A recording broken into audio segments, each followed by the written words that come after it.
Welcome everyone, it's a pleasure to have all of you here. My name is Asim Khwaja, I'm a faculty member at the Kennedy School. Together with Rohini Pande, who's right here, and Rima Anna, who is somewhere in the back. We're a couple of faculty members who kind of co-lead this group called Evidence for Policy Design. And the purpose of today's session is to give you a very brief insight to the kind of work we do and why we're excited to be in the development space. And what we think we can add in this space. And hopefully we leave time at the end for Q&A. But I thought at least let's introduce some sort of basic ideas of, if you will, what our kind of insights into the development process. That seems like a modest word to use, but at least what we're doing in the development process. So I thought in good academic fashion what I'll do is I'll start off with stuff I know very little about, just to get us going. So I'm gonna start with something which I think all of us take for granted and use a lot, but often don't think about how innovative the evolution of that things have been. And this is basically cars. You wouldn't think you'd be having a talk of cars in the development talk, right? So if you think of the history of cars, it's quite fascinating. It starts off, these are some of the earliest models in case you're curious about pictures of cars. We started off this thing which God forbid to be driving today, the paved road would be quite a sight. And there's a bunch of evolution that has happened along the process of cars. There's, for instance, the introduction of seatbelts, which happened fairly recently. There's moving to the combustion engine, and so on and so forth. One of the things I wanted to kind of point out in this evolution is there are features which get introduced, which often we don't even realize. And I thought I'll do a little quiz on people's automobile knowledge, to see if anyone knows this. So there's certain innovation which happens with that little red Volkswagen 1969 you see up there. Right? I wonder if anyone has any idea. What's the innovation? There are some hints. Clearly it wasn't the introduction of the combustion engine. What's the innovation you think happened in 1969?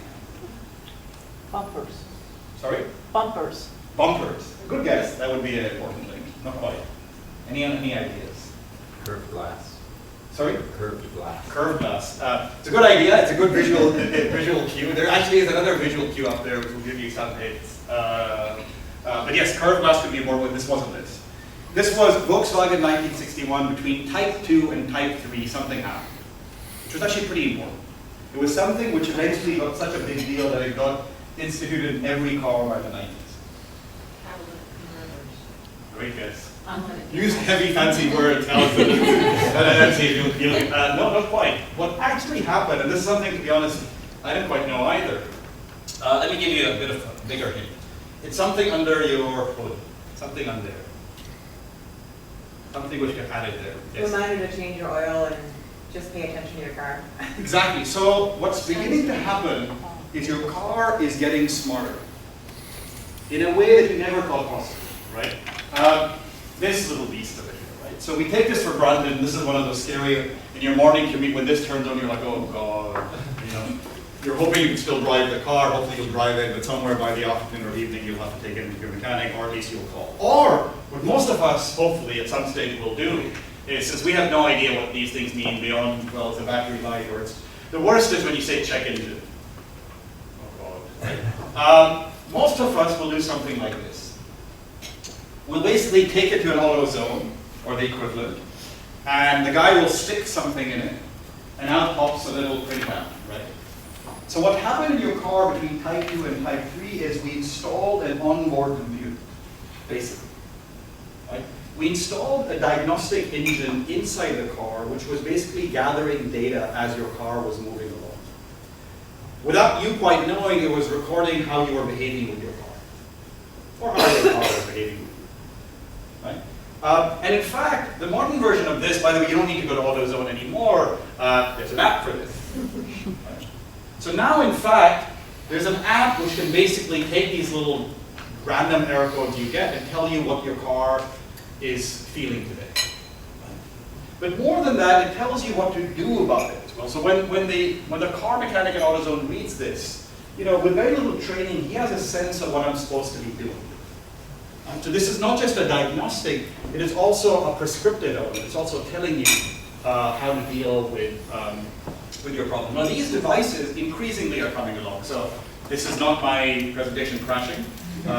This is actually what you get when, this is another dreaded little window you get when you're in the middle and you haven't saved in 5 minutes and you're like, oh no. Right? And at this point you're like, really? Do I really care about sending a diagnostic information because you just lost all my work? Except, hopefully most of us will click send error report. And we should tell Bill to actually give us some money when we do that. It should really be send error report and we'll put 5 cents in your Amazon account or something. Because effectively we're adding value when we do that, right? Effectively we're helping make a better, if it's possible, word. I don't know if you guys know this. This is a great thermostat Nest. It learns, it's kind of a big brother in a scary way maybe, but it kind of learns what you're doing. You don't need to set it, it just looks at your behavior. You get up at 6 a.m. and you take a shower, it knows that's what you do, it turns on the temperature. So it knows your behavior eventually better than you do. It'll be frightening, you're like, why did you turn the temperature on? Well, that's usually when you're asleep. Today you're doing something unusual. So these devices are increasingly coming into our everyday life in a way that we don't even realize. And frankly, I would argue, even though it is a bit creepy, I would argue that they're adding substantive value. The question for us is, does this happen in policy? Do we have these devices? And these devices don't have to be machines inside a policymaker's brain or his team. But is this ethos of understanding as you're implementing or running policy, understanding what's going wrong with it, and having a continuous feedback loop which tells you how to correct it? Does that happen in policy? Anyone who's experienced it? Maybe we have some good stories over there. For those of you who've engaged in policy, have you seen this ever? Have you seen this little black box, this smart device, this process in your policy-making process? See, the scary thing is for those of you who run companies, I wonder if we have Traffic safety. Traffic safety. That would be one example. Can you explain a bit more to the rest of the audience? So every fatality is coded for what happens before, during, and after the event, and looks at operator, equipment, environmental, and political characteristics. Perfect, right? So those are, but the sad thing is those examples are far and beyond. They're not nowhere near as much as we'd like to see. The canonical black box that we get in planes, in fact, traffic is actually a great way where we've learned a lot. It's one of the most sophisticated, actually, partly because engineers get heavily involved in it, and this is very much engineering thinking. So the sad thing is, rarely. But the question for us is, why is it hard? The way I describe it, it seems like fairly common sense. Why is it so hard to bring it in the policy? And the reason is, and this is just one example, I'm happy to have a discussion on this, because this is one perspective we're taking. Often when we think of policy as the act of implementation of the policy, and sometimes, hopefully increasingly now, the act of evaluation of the policy. And we also, not only do we have these distinct acts, we often have distinct actors who are associated with these acts, right? So with the implementation, it's a policy actor. Now this doesn't have to be a politician or a bureaucrat always, it could be an NGO. It could be sometimes a private space, private actors could be acting as policy actors. If you're AT&T and you're deciding telecom standards, you are a policy actor. Right? Or it could just be practitioners. And the act of evaluation is usually where people like myself fit in. We come in as researchers. We're coming as people who are going to evaluate what's going on, kind of pass this judgment on what people are doing, right? Except there's a couple of challenges when you approach development policy, or for that matter, any policy in this way. One challenge is, the hope is that you're kind of simultaneously working on these ends, and there's some nice bridge which is being built. In fact, I teach in programs where we often say, and this is apologies to the graduates of the program, some of them are in the room, we often say, what we're about to do is we're taking you as students and telling you how to do research, and you're kind of building this little bridge which will eventually hit the implementer, and then beautiful stuff will happen.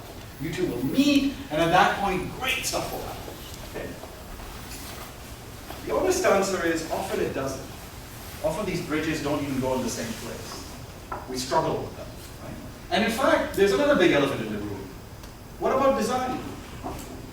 The act of implementation and the act of evaluation are just part of, think off the back to the car example, there's a lot of redesigning going on.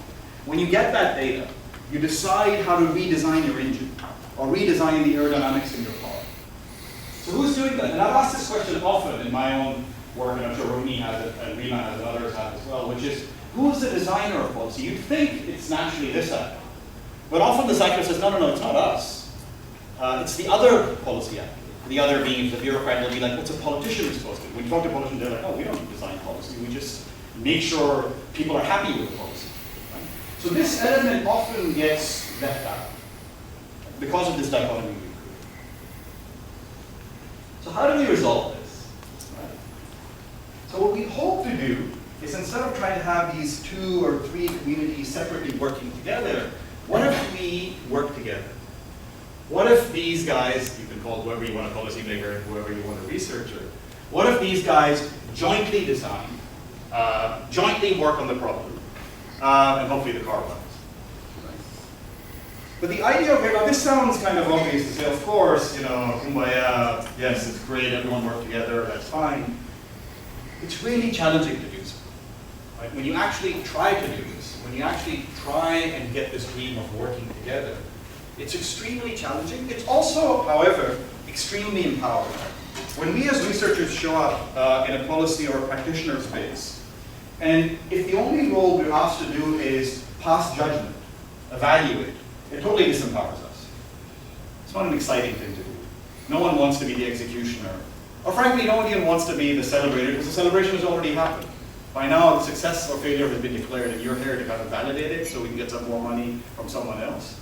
It disempowers us. It also disempowers the actual implementer, the practitioner, the policymaker, because they're looking at us and saying, what value are you possibly adding?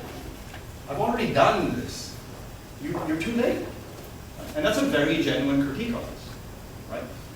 And so the challenge for us becomes, and what we've been doing for the past several years at EPOD in our work, and frankly progress toward this, each in our own ways and our own trajectories, is try and make a feasible process where we can work in tandem with each other, where we can empower each other, right?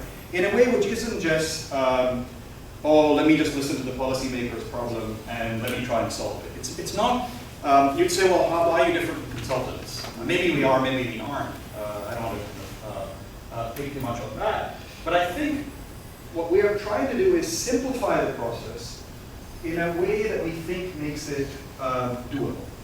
And so I'm going to, bear with me, I'm going to give you simple steps, which we are trying to push on. Now, these sound trivial, but I'll explain to you why they're not as trivial as you might think.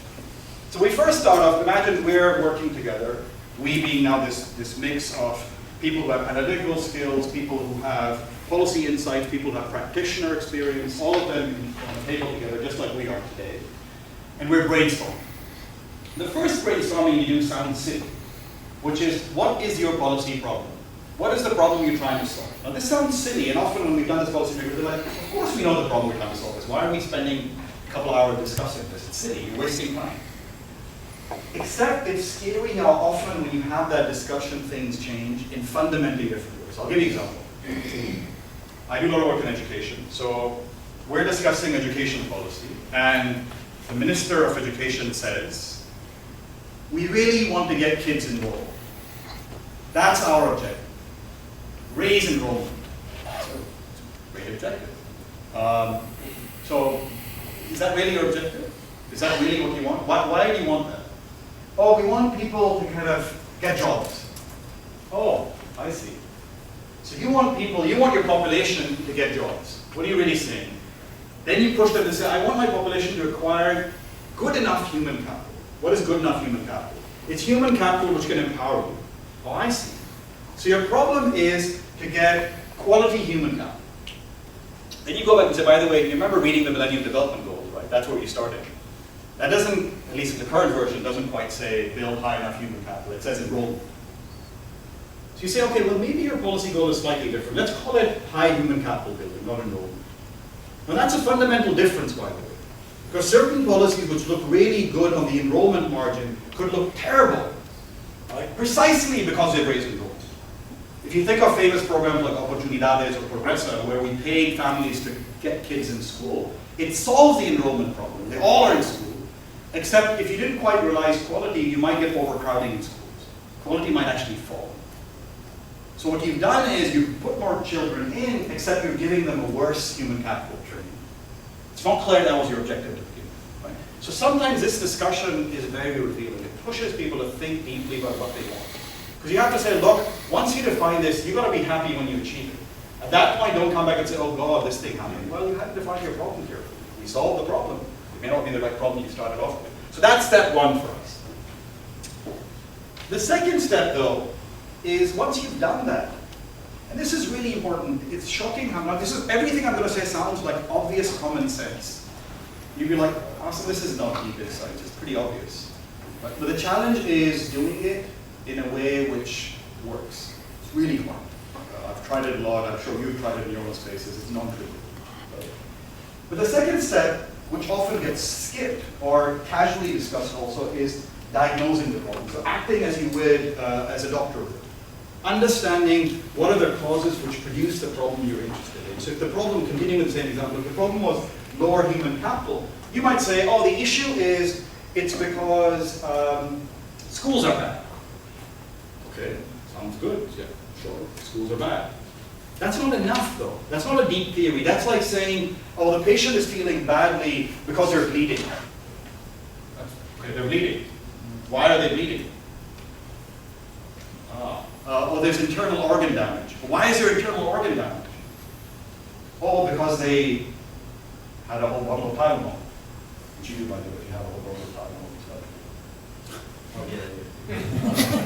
My brother's a liver surgeon, and he's telling me about the cases he gets with liver failure. Right? But you start building a theory about why the problem you see is surfacing. And this is really important, because just like if you were to solve, you could solve the bleeding problem by putting Band-Aid or bandages. And that's in fact what you first do. Someone's bleeding, the first thing you do is stop the bleeding. That's fine. But no doctor would say, done. Great, the ambulance came in, triage happened, put a torque in it, got the bleeding to stop, why don't you go home now? No. They recognize that if you did that, the patient may not die in that instant, but a couple of hours later he's gone, or she's gone. So that's when the real treatment starts. Often the sad thing in the obvious policy is we often solve the symptomatic problem. The symptomatic cause, not the deeper underlying cause. So it takes a while to do this. Now let's say you've done that. It's still not sufficient. Right? Because now what has to happen, and this is a step, it's quite amazing what happens when we've done these with partners of ours, this simple process. Then you get into design. Now you act like the engineer. From the doctor, you move to this engineering ethos. You say, I've discovered this underlying problem. Now I'm going to try and solve it. So how do you do that? And here the interesting thing to us is when we've done this exercise, often people will do the following. They will come up with a predefined solution. We say to every hammer, everything looks like a nail. Right? So they'll have their solution. It could be mobile money, in financial inclusion. And we've done this exercise, people will kind of come up with their design or their solution. And then we'll say, oh, that's great, but how is it solving the causes you just identified? Is it addressing those? And I can't tell you how many times I've had people tell me, oh, it's actually not, but can I go change my cause? I'm like, what do you think? If you truly believe your cause, then no, you can't. You have to change your solution.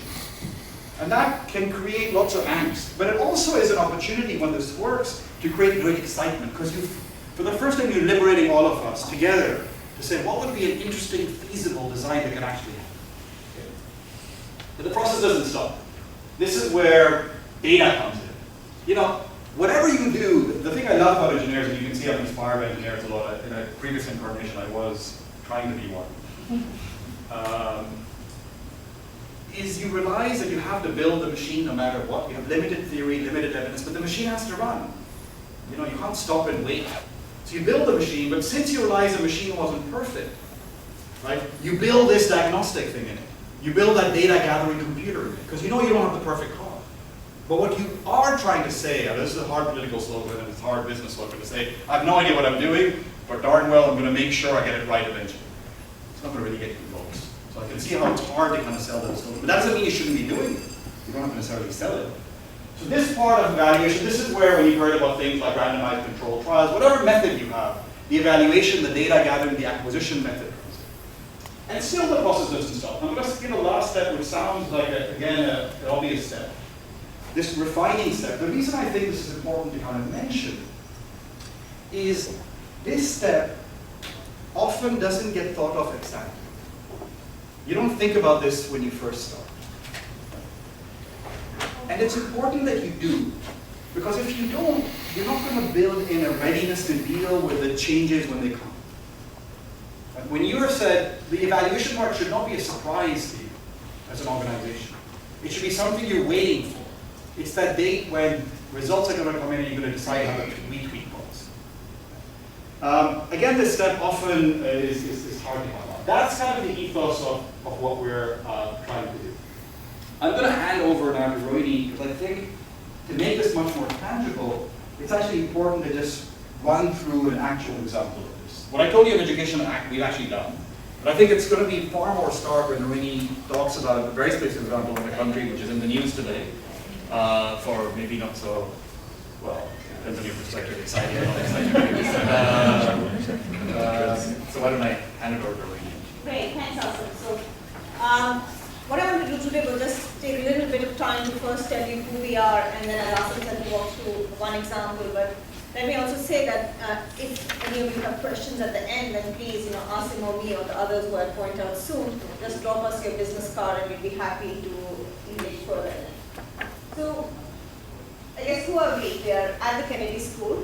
We're a group of, I think, a lot of people who are interested in thinking about policy and how research can bring to it. So we're a set of faculty members who are working, largely economists, working in issues of applied microeconomics. We are lucky to be joined in our team by a lot of people who come with training in policy analysis, often from the Kennedy School. And many of them are either sitting here making projects happen, or some of them, in fact, are in country running offices or projects in that country. So it's a large group of people. And really the aim is to think about how do you make the policy process one where the questions you're looking to answer are actually motivated by what policymakers in those countries are interested in. And then you're trying to bring to it the rigor and the insights that come from not just a lot of academic research, but just also a lot, for instance, in Kennedy School, or interacting even more so with policymakers from other countries who often face similar issues. Where do we work? In some sense, we are happy to work anywhere. I say that somewhat facetiously, but not quite. I think what we see as important is to identify some policy problem where actually there will be a benefit from going through the steps of smart policy design, and more importantly, where actually we can bring something to the table.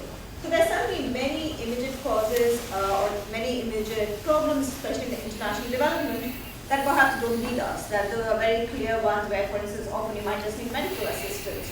It's something that one needs to work with, trying to figure out how to solve issue of how to get the right vaccine out in the world for malaria.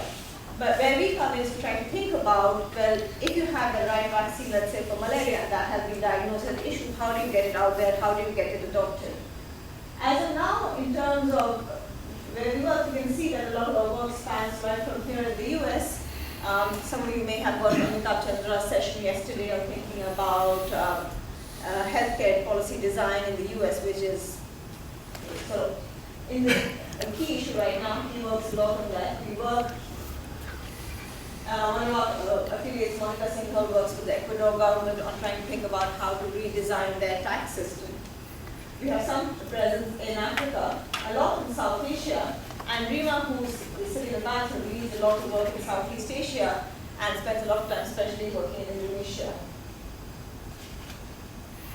In terms of sort of issue areas, I think the one thing we have tried to do is also try to go deep into areas. I think our sense is that once you start working in an area, there's a lot of benefit from reiterating that process. So I think sometimes when I first walk into policymakers' room, their reaction is, researchers, it will take you 4 years, by which time I'll be out of my job, and what is the use of what you tell us? So I think we do create feedback loops that we talked about, which can try to address immediate problems, but I think we also, all of us, believe that a lot of what we want to do is spend a significant amount of time just thinking hard about problems, because once you resolve one problem, it's not that there isn't another that will emerge. So just to take one example, one area where many of us have worked on is to think about financial inclusion.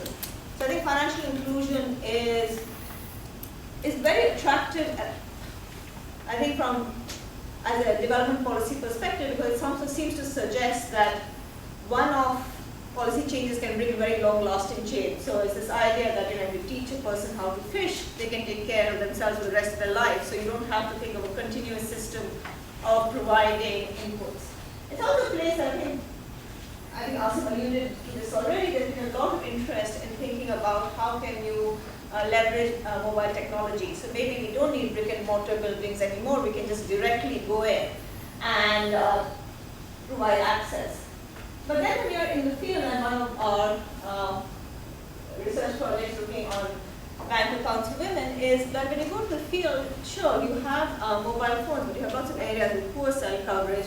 You still have issues of trying to figure out how do you make transfers of resources through things like cell phones that are actually relatively cheap. So many people have talked a lot about, for instance, the success of M-Pesa.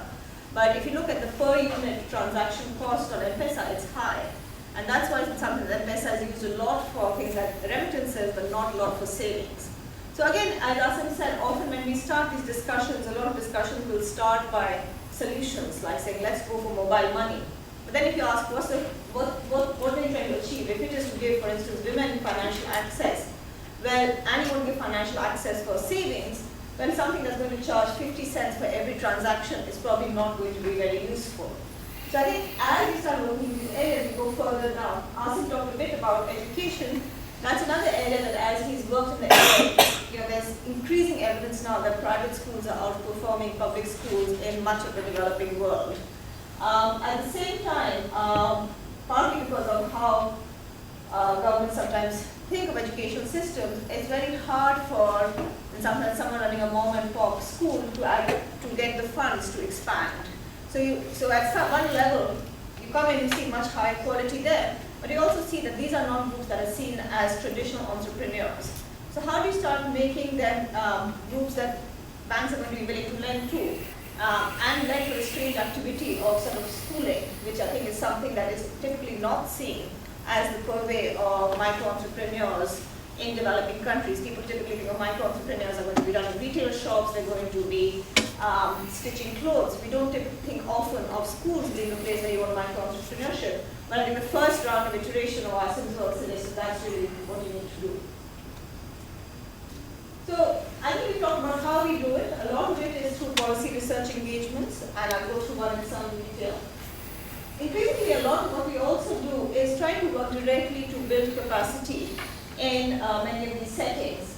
So we have a large ongoing project in South Asia right now, where we are engaged first in taking large-scale needs assessments, so trying to understand exactly what are the constraints individuals face, using that to come up with some kind of diagnostics, undertaking training, but also doing things like demonstration pilots. So saying, let's ask people on the ground, what do they think is a small pilot that could make a difference for them.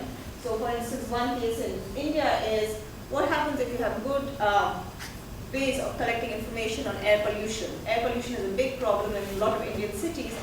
What happens if you help a regulator come up with a simple way of developing an app? And when you talk regulators, they would say we have a lot of ideas, but often this is incredibly hard because procurement systems in the government, we have to get three tenders. But if you just have more of these sort of open competitions where people can apply for small amounts of funding, we typically think of this as a private sector solution. We typically think of, yes, these technology app demonstration products are where we get private sector solutions. But why not open it up to the public sector? Why not say you could be a regulator and apply in this for something you'll actually implement through the government? And that's again another place where you can bring a lot of the kind of innovations that have been thought about in the private sector in demonstration projects closer. And just to give a shout out at this stage, a lot of this activity is not actually conducted by us as researchers, but by many of the people sort of working more on the policy research interactions, some of which here. There's Eric who works on data visualization, there's Emily who's leading all the needs assessment, there's Christine who keeps us all together, there's Katie who's working financial inclusion, Rob out there who's working a lot on pilot projects, and Diana is our director back there. Let me now take a second to actually just go through one example briefly of these 5 stages to give you a sense of how this has worked in practice. So I said a common issue that you often hear about when you go really into policymakers' rooms is how do you have processes that actually give feedback in fast enough time to make a difference. So the one example I want to talk about is actually a very large workfare program in India, the National Rural Employment Guarantee Act, which in fact was claimed to be one of the reasons for the political success of Congress in the last election. And many claim in this election, it was actually some of the dissatisfaction was with how poorly it was implemented and how it worked. That led to some of the incumbent parties' failures in this election. Just to give you a sense, it's the largest federal workfare program in the world. It covers around 50.6 million households. Just to put that in perspective, this is equivalent to thinking about 85% of the US population being covered. So think about like a large federal workfare program in the 1930s in the US. This is much more than that. But it has a lot of implementation problems. So if you follow sort of news, one of the big concerns is if I'm poor and I'm going to work on this program, I'm giving up some other alternative way of earning money. I'm only willing to do that if I actually think I'm going to get paid in a reasonable amount of time. So if I discover that sort of I work today, but then I get paid 2 months later, I just can't afford to do this. And that's a big issue for believing that this program is suffering because of implementation issues. So much so that in fact the government itself was willing to confirm the fact that we saw some number of suicides over this wage delay. So, as Asim said, this is what happened in the first stage when we were sitting and talking to people in the ministries. This is the problem that they were concerned about. They want to think about how do we think of solutions that can actually address the delays which they were concerned with, would actually imply that the people they're trying to target are not being reached by it. So let me spend some amount of time diagnosing them what the issue is. And in fact, coming to this black box technology, one of the things that they're very proud of is that they have huge amounts of data being collected. So in some sense, when you work for the payment to be released, there's an entire system through which data has to be transferred. And today they sit on some, if there is a source of big data in the government in India, this is it. It has 3.6 terabytes of data, all available on a website. And what's still striking is with that data, why is it that still you're not able to deal with delays? And one issue is that maybe the problem is there are so many steps to the process. So you have here, I work, then there's a closure of the muster roll on which my name is written. That is then entered by an officer. It's verified by another officer that this person actually worked. Then the information is transmitted to the bank has to release the data, it has to get deposited in the account. So you can imagine if I'm sitting there as an implementer and I'm trying to say, why are there delays? I don't know if the delays are happening because the village chief here isn't closing the account, or it's not happening because 2 people who need to sign on it are not doing it at the same time, or is it happening that's not being transmitted to the bank? And so if you want to ask, well, I need data to diagnose where the problem is.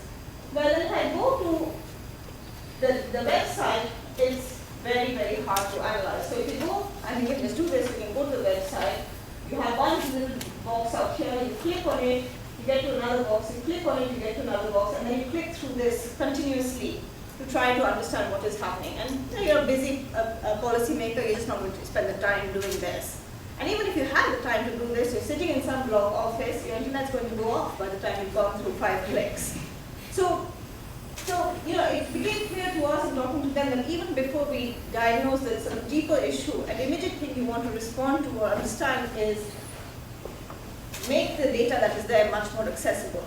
And this may seem like a small fix, but again, I think one of the ways in which we can come together is often help think about how these kind of small fixes can happen. So Eric spent, or is continuing to spend a bunch of time in India and here, and one thing we've done which is now available from the main website is a very clear public data portal. And I think sort of this kind of hands-on or being able to work directly with the government helps you to not just see where the implementation constraints are, but actually when you work and resolve it, you also start thinking about what you want to do next. So I think this in some sense was a no-brainer. This needed to be done. We didn't need to test it to put it up. The question that opened up that we didn't actually know the answer to is, fine, once you have the data, Is that enough? Is information enough, or is there perhaps just a lot of corruption in the system and no one wants to react? And actually, to answer that question, you do need to turn to testing.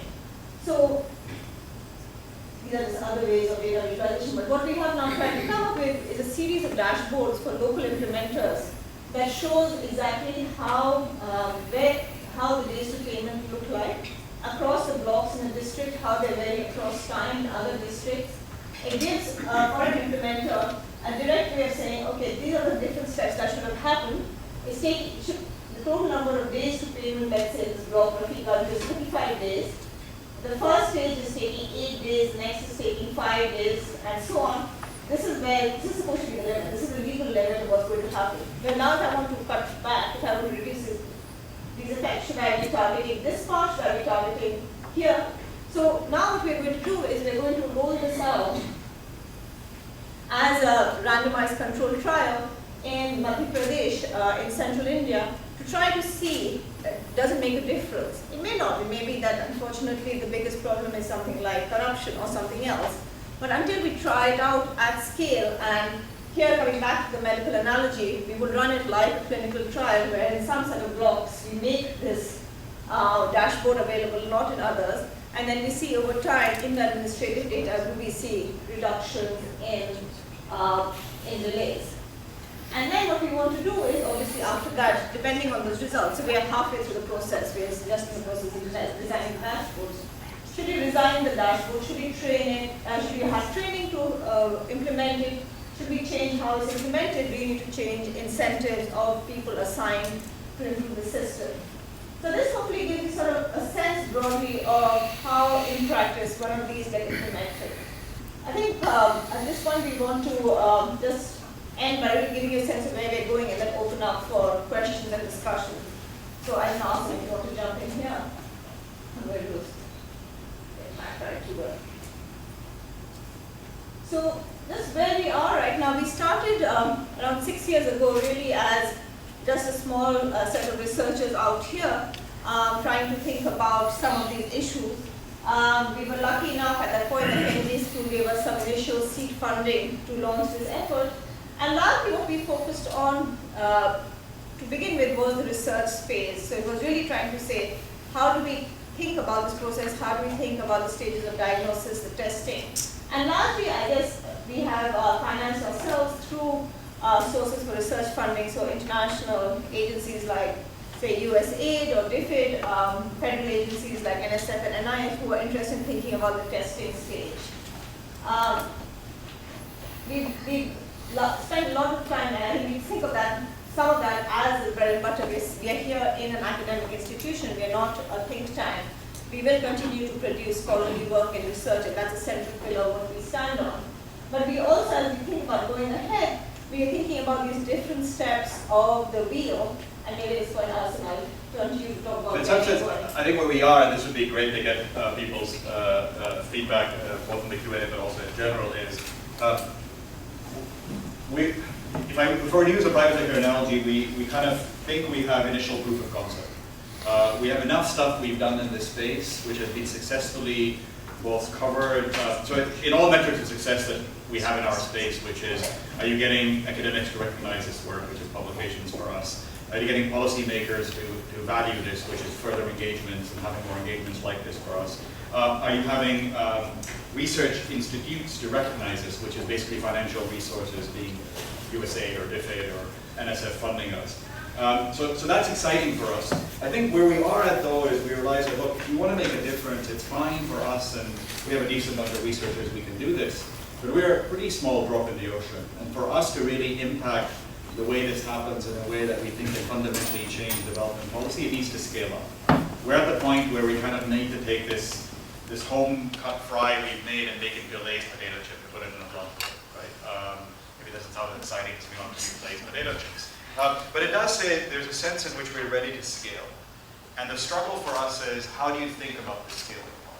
How do you think about taking these ideas? Do you build capacity? How do you find a much larger flow of partners? How do you inspire other researchers to be able to leverage these sort of ideas and do the same thing they're doing? How do we get more policymakers get excited about this in countries we've never even been to? who say, this is great, we'd love to do it, we're willing to do it, we'd love to find, and we can facilitate, we can find, we don't have the bandwidth to necessarily do it, but we'd be able to be the conduit. And to give you one example of something just beginning to happen, so we have an engagement with the Ministry of Labor in Saudi Arabia, which is just beginning, which is the first time we've now played the intermediary role. It's a role where we're connecting policymakers with other researchers, not just us, through this particular type of lens. And I think that's going to be our struggle in the years going forward. And frankly, our sense is the type of people we will have to talk to are not the usual people we were used to. It's not the NSFs of the world, right? There's a much broader space of practitioners, supporters out there, and we're trying to kind of reach out to that space first by just telling them what we're doing, getting feedback from them on this works, or guys, we did this already, it's great, but this failed or that failed, or why don't you try this? But also, to the extent that they buy into this, having us introducing us to others. We think, well, why don't you talk to so-and-so, they'd be great for you, and that's kind of the I guess, mind space we're in. So with that, let me stop. I'm just going to open it up for people to questions, critiques, things you think make sense, things you think don't make sense. That would be very useful for us.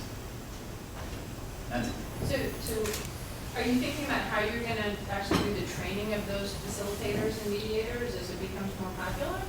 So partly, for sure, there's capacity building.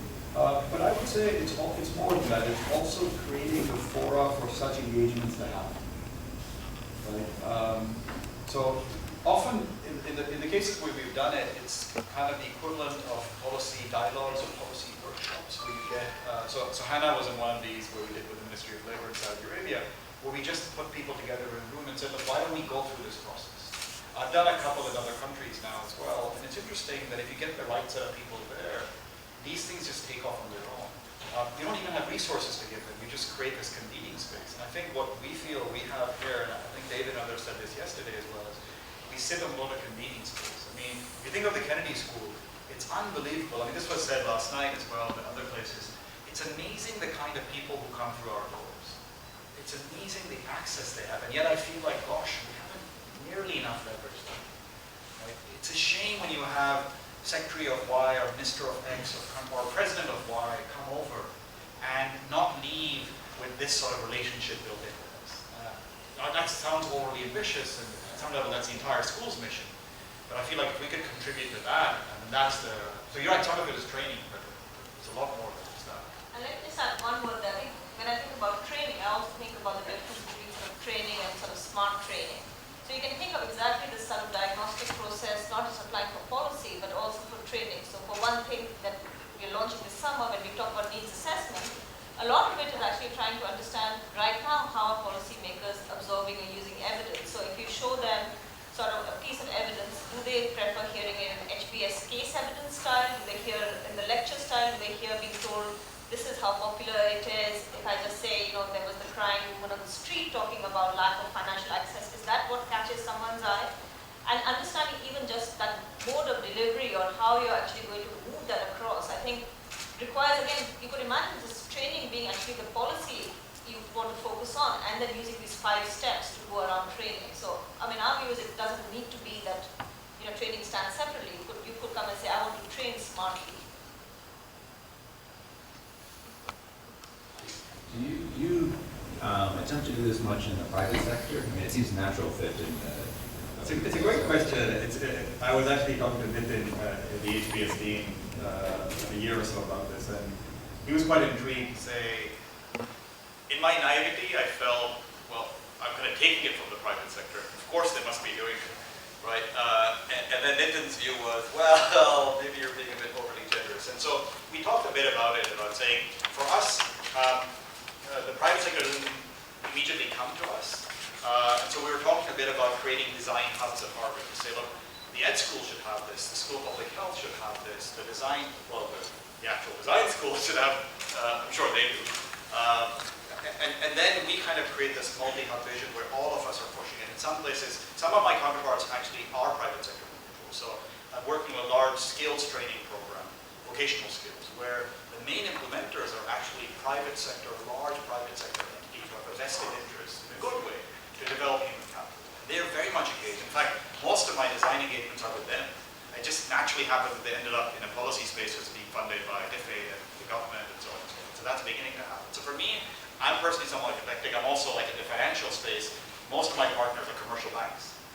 And they're very much interested. Rohini's partners are also microfinance organizations, which are, I mean, socially motivated, but often commercially, have to be commercially viable. So it's very much open for us. It's not, it's just a question of who, to me, the policy actor is someone who is in a space where the decision they're making has broader impact than just their immediate business model.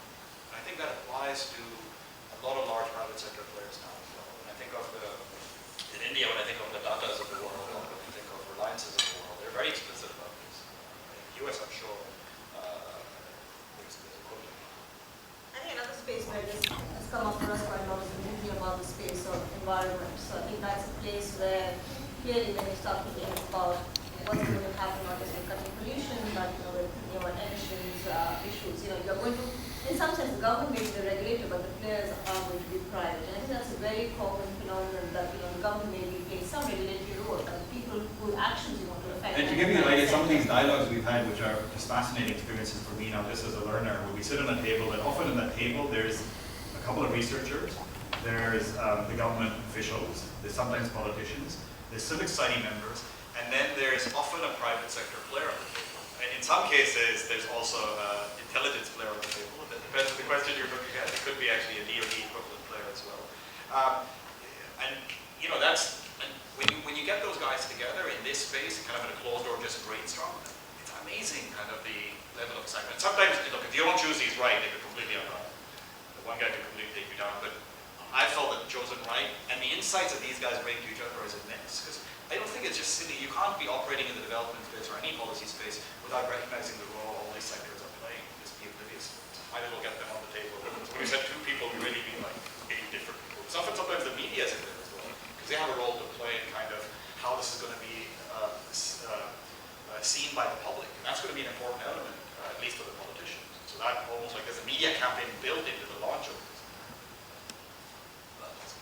So thinking back to your example that you mentioned earlier in the session about trying to really tease out what the problem is that you're trying to solve, and in Mexico they raised enrollment. So That was a cheap shot, I apologize. no.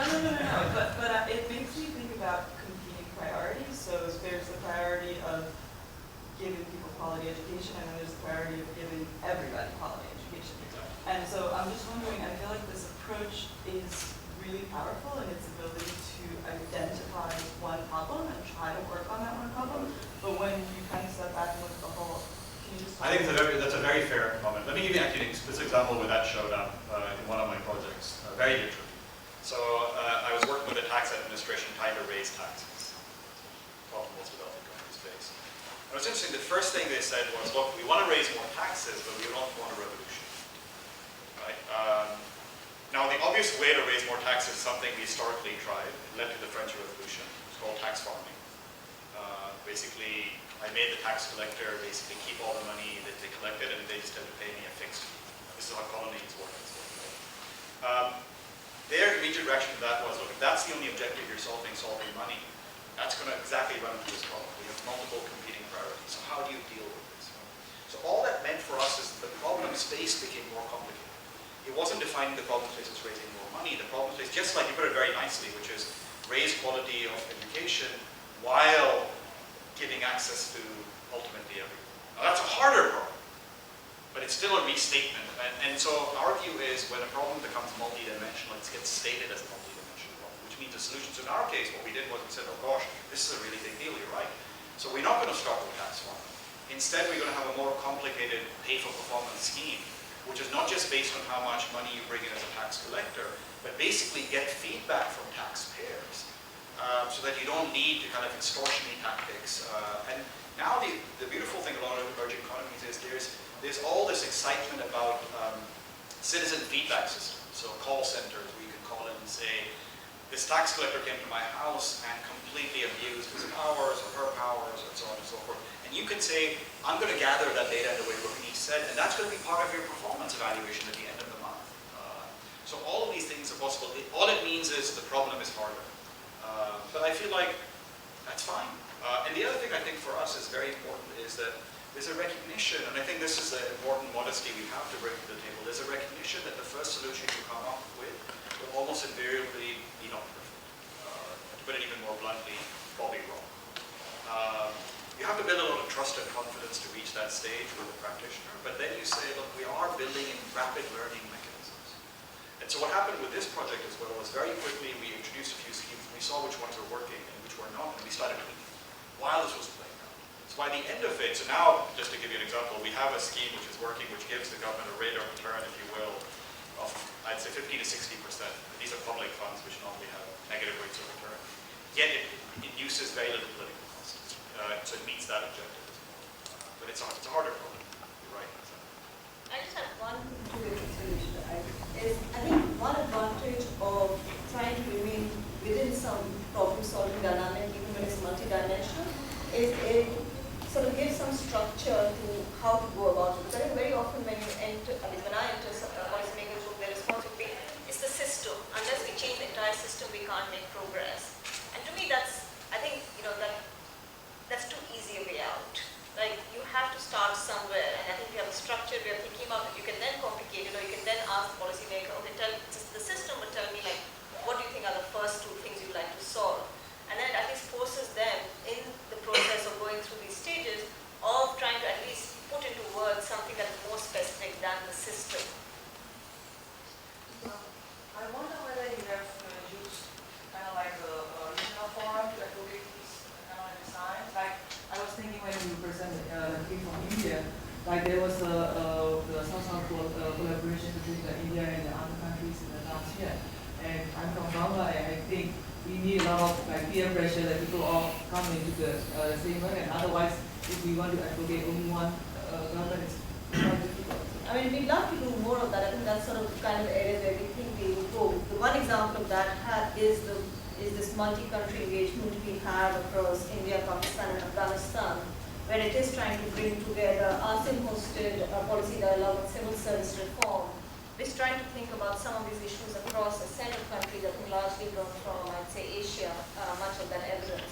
So we're trying to do more of that, but I think exactly as sort of we get more evidence and we start thinking about that, we need to think That's about great. that. I mean, I don't know, Diana, if you want to mention, or Rima, if you want to mention both ADB and kind of Indonesia work we see. I mean, ADB in some sense, the work we're doing.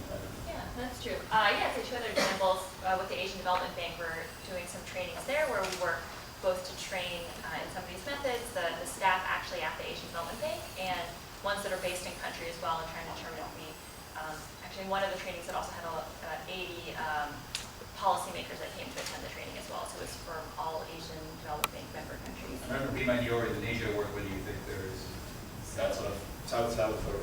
So we're hoping, so right now, for the Indonesia work so far, we've been working very closely with the Indonesian government and with local academics in terms of trying to build capacity in country, and in fact, just held 2 training sessions over the last 2 weeks, one in Jakarta and one at one of the top universities, also in Java, but outside of.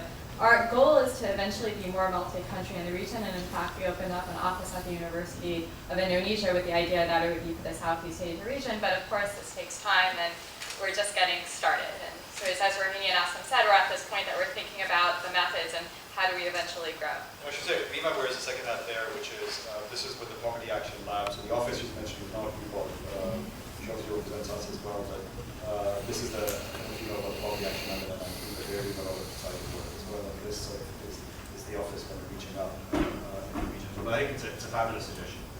And there's a number of partners that work with another, one other example, we worked with the Sustainable Science Program, which Nancy directs, and we did a policy dialogue in partnership with them a couple years ago where we were talking about environmental regulation and brought in partners, attendees from China and India and Chile and a number of other countries to try to bring expertise and experience on private sector mechanisms for environmental regulation, bringing people together to share learnings and to take Probably like our last question. Yeah, so I work with a lot of federal government as well as with nonprofits. And my experience, 2 of the areas that you talked about, one, identifying problems and really understanding the root issues and the outcome you're trying to achieve. And then the second is around, during the design phase, a real lack of focus around what is it going to take to implement, what's the capacity to implement, and using that knowledge in the design phase. I'm wondering. Sorry, I misspoke. The session ended at 11:15. I thought it was 11, so we have more time. So what's your what's your experience with, especially in the kind of the political cycle, in terms of a lot of times, bills will come up and they're driven by, whether it's politics or some ideology, or it's already a solution already proposed, right, and there's timelines, et cetera. So how do you get ahead of that? Or have you had any experience? I'm going to let Rohini answer that. That's a great question. It's a tough one. Let me give a quick response, but I think partly facetiously, but partly realistically, Rohini does a lot more work in political economy than I do. To be honest, so for us it's been very interesting. So let me go back to the tax project again. It's something which has lasted now 5 heads of the department, sadly 5 years, and a political regime switch. And it was interesting to me that the best compliment I think I've ever been paid, and this is a sad statement I guess on my own quality, that I've ever been paid by anyone was when the 5th head of the department came up to us and said, "Hey, you guys are like a piece of the furniture now." And I thought about that and I thought, this is great. I love being part of the furniture, right? But what I think had happened over the course of this engagement was that we had become so embedded in that relationship that even though when we initially started, there was a lot of political resistance, to be honest. Very interesting. It's not just political resistance. There was resistance, and I'm sure you're familiar with this, between different entities within the government. There's a huge resistance. We were trying to introduce performance pay in civil service, and the biggest opponents of this was the finance department, because they had to foot the bill. So they were like, this is silly, we're not going to do this. So we spent a lot of time as researchers brokering within the government, which is a very odd position for me to be. I felt like, in fact, not just within the government, but even within that department, brokering through multiple layers of hierarchy, from the tax collectors to the heads of the departments to the middle management. And often we felt like we were these gophers. We'd be kind of shuttling back and forth messages where each person's wish list, where we were trying to change that wish list into like a reasonable data-driven demand. So say, well, that's fine, but there's nothing to back up what you just asked for. That same process started happening a bit with the political establishment as well. So nothing in these countries happened without eventual signing of the chief minister, and so we had these, if you're familiar with, I don't know how India works, but in Pakistan, there's summaries which have to be moved. There's a piece of paper which floats around, which moves around, everyone writes little comments on it. This is a good legacy of the British we've got left. And so these documents have to take the entire cycle from the desk of the designer to all the way to the chief minister and back. And in that process, I think, and that's why it took us a while to get this done, there was eventually such a buy-in from all these different elements that even when the heads changed around, there was enough kind of momentum to just keep this going. Now the real challenge for us would be, is this enough to outlast, will this scale up, will this be implemented fully? The jury's open on that, but I found increasingly that this embedded process builds, if nothing else, a lot of trust between these players. And that's extremely valuable. Quite aside from the intellectual content, you just get to know each other in a way. Like it's funny in these conversations, half the time you're working and the other half there's a coffee break or a tea break, or you just get to know each other and they're like, oh, okay, I get where you're coming from. I may not agree with everything. Now, that sounds a bit naive in some places to say, well, is that enough? Clearly not, right? It's, when you hit a hard political obstacle, no way. There are projects where I've worked on where it's clear at that time there simply isn't an appetite to do this. And you just, as strong as you might wish to be, otherwise you just can't. It's just not feasible right now. So fine, shelf it up and try something. I don't know any what your experience is. So I think that's similar, but I think just to step back one thing, in some sense, if a policy worked on very hard doesn't get adopted, I don't think that's necessarily a disaster. Because a lot of what ends up happening in the process is, to the extent people get more exposed to a way of trying to think about how to approach this issue. And often what they take away, and I think we take away often also, is not necessarily whether this was the right policy to try, but what have you unearthed about what the constraints were. Or, so to give you a different example, we've been doing a set of work in Gujarat in India, thinking about reforming the environmental audit system. And it's a classic example of kind of Kennedy's school that it actually started because the lawyer for the for the pollution regulator in Gujarat actually walked through my office door to say that, we've been taken to court by plants who say that, you make us pay for these environmental audits and you don't use it, and we don't use it because, they are completely bought out auditors and the information is terrible, but we need to respond to the court, so what shall we do? And I think in the process of trying to think about reforming the system and dealing with the conflict of interest, which I think is a classic problem in all third-party audit systems, not just there, I think what may get adopted in the end is not necessarily the reform we did, but I think there's been a lot of clarity of thinking about the role of incentives, the importance of information. And I think, there is, I think in the regulatory organization, a lot more willingness to see how exactly you should be thinking about just people's behavior and how we respond to incentives. And I think that was the process that I think got started a lot, and I agree that, whether a particular policy gets passed will depend on who the person is. But a lot of what happens, I think, among the broader staff is that the willingness to be a little bit more open in testing and experimentation. I think that to me is one of, and as Asim said, this is, I think, something that is happening through many different organizations, some in Cambridge, some outside, or just trying to push a little bit more to get evidence into the policy making process. And I think one reason why some amount of political resistance to it will fall is that I think it's a very strong push by a lot of funding agencies now that we only fund you if we do some of this. I think the problem that tends to happen is that unless there is a process being suggested for how to create this evidence, there's often a very sort of cynical ticking of the box that happens, that there will be some consultant who will produce a report and we'll give it to our donor and say we spent 6% of the budget of the evaluation. So in some sense, I think what we want to push much more for, I think at all levels and even to the donor community, is don't just say that you should have evaluations and evidence, but try to provide some process of what would make the standard, even if very little evidence is collected in that process. I should say one other thing. I mean, Hannah sitting over here is another faculty member here who teaches negotiation, so she's the expert on this. But maybe Hannah, you can comment on this process as well better than I can.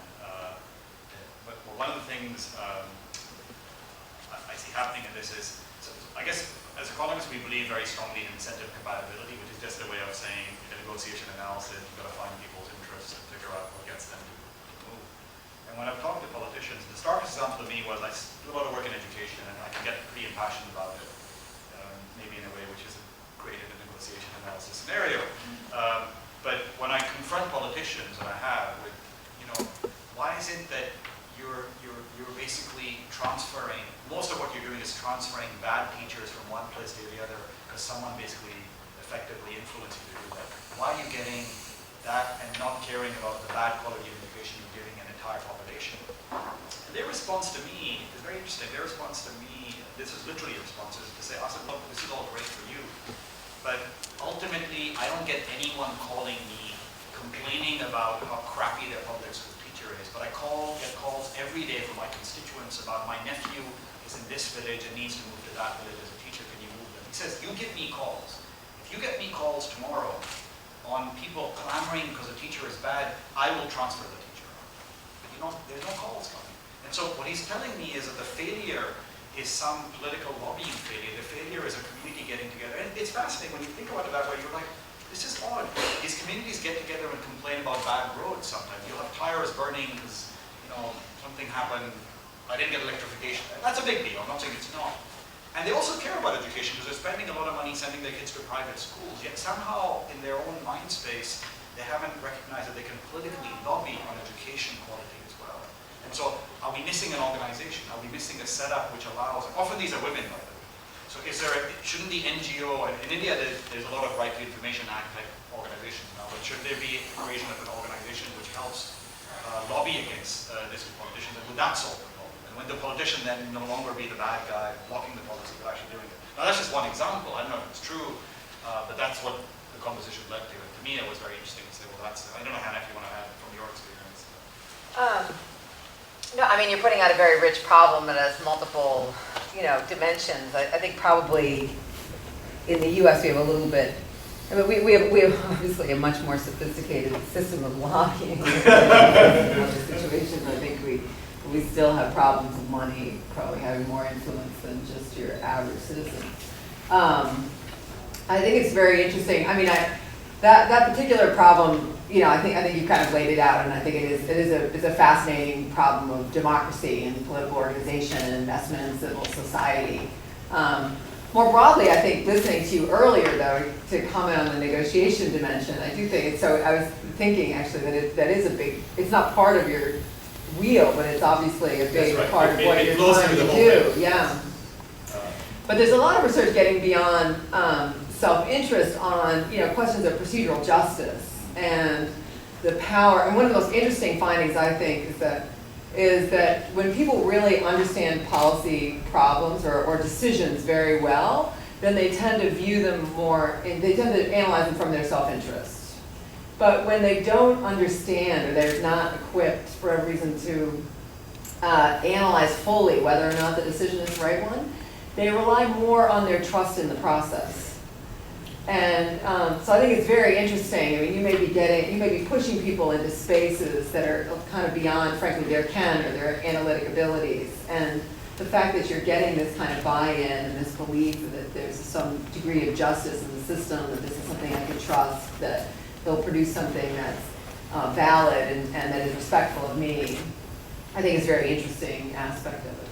Yeah, I would just provide one comment. If that's what we've found is a lot of work we've done is, if you even stick that in the middle, stakeholder engagement. Yeah, yeah. Sometimes and we call it meaningful stakeholder engagement, where you can really understand the benefits and the issues from their perspective, and you start to couch everything you communicate to them, and that's exactly what you're saying. Sometimes people resist that because it takes a lot of time to do it. That's right. But you end up in the implementation going farther much quicker. But I should have said, in fact, that's exactly right, because every single step that we're talking about, when we've done it successfully, it's actually exactly in that form. Yeah. It's exactly, that table is exactly sitting, in fact, often we start with a negotiation table. Yeah. Just to get everyone kind of on the same page. And that's something you obviously do this a lot earlier than I did, but I've more recently discovered how powerful this can be for achieving this kind of convergence in this process. Yeah. For what it's worth, as I was listening to you, the exact words stakeholder engagement were popping into my mind. So you really might consider making that more explicitly part of what you're doing. It seems to add a lot of that. Yeah, I just want to weigh in a little bit on the stakeholder engagement from experience way back when with watershed associations and things like that, where the stakeholder engagement was spectacular, but nobody did what you talked about at the beginning here, which was identify the pressing problem that needed attention, and then getting the measurement systems and the feedback. So people were sort of like, at the end of the day, they all liked each other better. And you go, yeah, keg of beer would have done that a lot more cheaply. So, I mean, I think this is very rich. As I listen to this from my more than I'd like to count years in government and outside, but there are a few things that sort of are warning signs that come up for me. One is on the pay for performance or the performance-based pay and the incentive conversations. There's so much motivation by so many people in government, but also outside government, to just want to do the right thing and do things well, and also for their own self-interest, what you were getting at before in terms of how I perceive problems. And there's so much threat, especially like in the education system, that I'll game the measurement system, or I'll pick timid targets when stretch targets actually get you to a better place. So being very cautious about how you proceed on that. But when you have like solutions, you said the taxpayer, the one I use is the Charles River cleanup, where they did Clean Charles in 1995, they said swimmable Charles in 2005. It is now 3 presidents later, 5 regional administrators later, and if you go onto the EPA Charles River website, you will see, and they've engaged the Watershed Association, who's the data source. They're all continuing to try and clean it up because the goal resonates with everybody. People feel they get it, as opposed to some of the complicated goals that we sometimes create.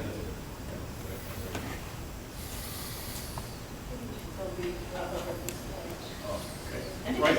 The only other thing to mention is, if any of you are interested in learning more about the model, we launched an executive education course in financial inclusion this year, where participants submitted design problems, policy questions, and in a group setting, the faculty walked each group through this process to dig more into it. So if that's something you're interested in, we're currently solidifying the dates for next year. You can grab my card and we can let you know when the course is being offered.